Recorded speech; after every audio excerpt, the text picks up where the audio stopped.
Sudah sepantasnya kita hidup seperti Kristus, karena kita adalah murid-murid Kristus, sehingga hidup kita terbukti pertumbuhannya, kedewasaannya, buahnya lewat bagaimana kita bisa mengendalikan emosi kita.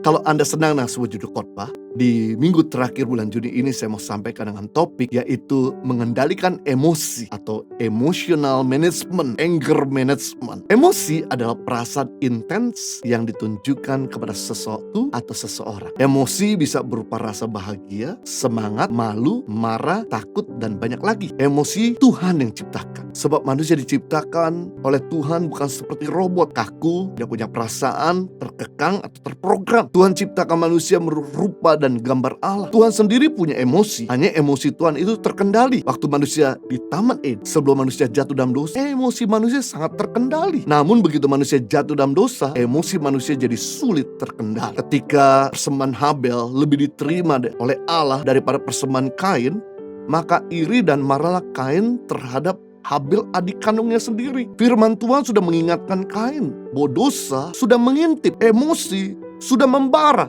Tolong kendalikan emosimu, kendalikan dirimu. Namun Kain malah melampiaskan emosinya dengan membunuh Habel adik kandungnya sendiri. Membuktikan ternyata hadirnya dosa membuat orang lepas kontrol, lepas kendali dari emosinya. Sejak hadir dosa dalam hidup manusia, manusia jadi sulit mengontrol emosinya. Manusia lebih suka melampiaskan emosinya. Sampai sekarang mengontrol emosi sudah menjadi PR semua orang, baik anak kecil maupun orang dewasa, baik pemimpin maupun seorang bawahan, baik orang Kristen maupun orang non-Kristen, baik hamba Tuhan maupun jemaat. Karena setiap kita harus terus belajar untuk bisa tunduk dan mengontrol emosi yang liar. Sebagai orang Kristen kita tahu bahwa kita adalah orang-orang merdeka yang harusnya tidak lagi diperbudak oleh dosa maupun perasaan emosi yang tidak terkendali. Satu-satunya teladan yang harus kita contoh adalah Tuhan Yesus sendiri. Bagaimana ia dapat mengendalikan ketegangan yang terjadi dari luar dirinya maupun dari dalam dirinya. Sudah sepantasnya kita hidup seperti Kristus, karena kita adalah murid-murid Kristus, sehingga hidup kita